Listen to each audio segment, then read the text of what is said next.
भारत चाँद पर, रशिया चाँद पर, लेकिन पाकिस्तान वही कंगाली की काली रातें काटने को मजबूर है। यहाँ के लोग भारत के चंद्रयान को देख-देख कर अपनी सरकार को बुरी तरह कोस रहे हैं और भारत की तारीफ कर रहे हैं। तो अगले कुछ दिनों में ही चाँद पर चंद्रयान कदम रख लेगा, लेकिन पाकिस्तान के कदम डगमगा रहे हैं। पाकिस्तान के लोगों को पक्का भरोसा हो गया है कि चाँद पर जाना उनके बस की बात नहीं है। इसी बीच भारत के सालों पुराने दोस्त रसिया ने भी चाँद की ओर नई उड़ान भर ली है, लेकिन पाकिस्तानियों के पास अपनी सरकार को पानी पी-पी करके अपनी सरकार को कोसने के अलावा कोई और रास्ता नज़र नहीं आ रहा है। पाकिस्तानी मान चुके हैं कि अब उनके बस की बात नहीं है, इसलिए वो अपनी सरकार को ही कोसने में लगे हुए हैं और यहीं भारत जो है अभी चंद्रमा की तरफ अपने कदम को बढ़ा चुका है। तो दोस्तों अभी जैसा कि हम सब जानते हैं चंद्रमा की तरफ भारत के कदम बढ़ चुके हैं, लेकिन पाकिस्तानी कह रहे हैं कि पहले तो हमारा मुकाबला इंडिया के साथ होता था, लेकिन आज मुझे नहीं लगता कि हम अफ़गानिस्तान का भी मुकाबला कर सकें, क्योंकि इंडिया एक तरफ अपनी अंतरिक्ष यान चाँद पर भेज रहा है, तो दूसरी तरफ हम इसी में खुशी हो जाते हैं कि आईएमएफ से $3 अरब का लोन जो है वो मंज़ूर कर लिया गया है। भारत का चंद्रयान चाँद की तस्वीरें भेज रहा है, लेकिन पाकिस्तान की बदहाली की तस्वीरें दुनिया देख रही है।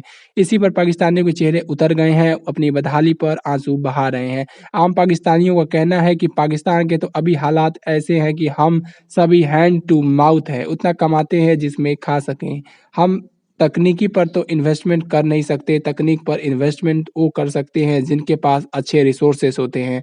तो जो कर्ज़ लेकर के सरकार चला रहे हैं, वो भला ये कैसे कर सकते हैं? पाकिस्तान तो यहाँ तक मान रहा है कि भारत के मिशन मून से रूस को भी प्रेरणा मिली है। यही वजह है कि यूक्रेन से युद्ध के बीच मिशन मून पर भी वो निकल पड़ा है। पाकिस्तानी तो यहाँ तक मुँह खोलने लगे हैं कि उनके आका चीन से भी ज़्यादा भारत ने ऊँची उड़ान भर ली है। चाँद पर भारत का दबदबा कायम हो गया है, तो उसके बाद आका चीन का क्या होगा? हमारे पास तो कुछ भी नहीं है, लेकिन जो चीज़ चीन को साबित करनी चाहिए थी, उसने नहीं की और हिंदुस्तान बाजी ले गया। उसने बताया कि चीन सबसे बड़ा लीडर और बिज़नेसमैन भारत है। वैसे पाकिस्तान के पास भी एक स्पेस एजेंसी है जिसका नाम है सुपार्क। ये वो स्पेस एजेंसी है जिसका नाम शायद ही काफ़ी फ़ेमस हुआ हो। पाकिस्तानियों को अपने स्पेस प्रोग्राम से रत्ती भर भी कोई उम्मीद नहीं है और ये उसे पसंद भी नहीं करते। पाकिस्तानियों का कहना है कि हम भी चाहते हैं कि सुपार्क को हमें मौका दे, कि हमें गर्व महसूस हो, लेकिन ऐसा कभी होता नहीं है। लेकिन 2-3 सालों में किसी भी विभाग में कोई काम नहीं हो रहा है सुपार्क के और उन्हें गर्व महसूस कैसे होगा जब कोई काम ही नहीं हो रहा है। बल्कि ऐसे काम हो जाते हैं जो अंतर्राष्ट्रीय लेवल पर हमारी बेइज़्ज़ती कराए। स्पेस सेक्टर में फिसड्डू रहने वाला पाकिस्तान के साइंस एंड टेक्नोलॉजी मंत्री ने तो 4 साल पहले चाँद पर जाने की ज़रूरत को ही नकार दिया था। ज़ाहिर है पाकिस्तान के बड़े नेता जब किसी स्पेस मिशन पर बेतुका बयान देते हैं तो खुद के देश को ही क्या होगा स्पेस मिशन का हश्र ये सभी लोग समझ सकते हैं। और दोस्तों भारत का जो चंद्रयान है वो काफ़ी तेज़ी से आगे बढ़ रहा है। चंद्रयान 3 पृथ्वी के चक्कर लगाता हुआ आगे बढ़ रहा है।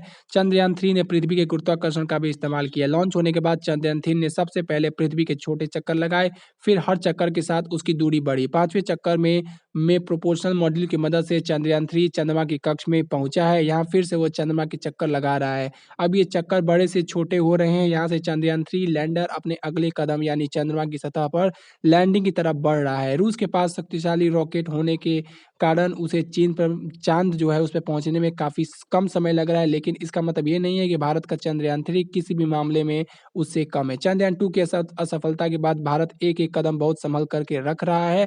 पूरा भारत अब 23 अगस्त का इंतज़ार कर रहा है जब चंद्रयान 3 चाँद पर सॉफ्ट लैंडिंग का इतिहास रचेगा। इसरो ने आज दूसरी बार चंद्रयान 3 का जो ऑर्बिट है उसको घटाया है, जो भारत के लिए अच्छी खबर है। यानी हम सफलता की तरफ एक कदम और आगे बढ़े हैं। चंद्रमा का एक दक्षिणी ध्रुव हमेशा से ही विशेष रुचि का विषय रहा है। ऐसी जगह है जहाँ कुछ हिस्सों में हमेशा छाया रहती है, जबकि कुछ में अंधेरा रहता है।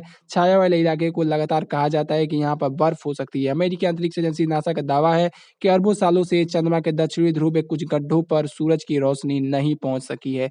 लेकिन रूस का जो लूना 25 है, भारत का चंद्रयान 3 है, वो चाँद की सतह पर उतर कर के करेंगे क्या? चंद्रयान 3 और लूना 25 चंद्रमा के साउथ पोल पर उतरने की कोशिश करेंगे। अंदाजा है कि दोनों की लैंडिंग में एक ही दिन होगी। जो पहले उतरने में कामयाब होगा वो देश चंद्रमा के साथ पहले ही साउथ पोल पर पहुंचने वाला पहला देश बन जाएगा। चंद्रमा का साउथ पोल इस लिहाज से अहम है क्योंकि यहाँ बड़ी मात्रा में पानी होने की संभावना है। इसी मात्रा से भविष्य में ऑक्सीजन भी बनाई जा सकती है।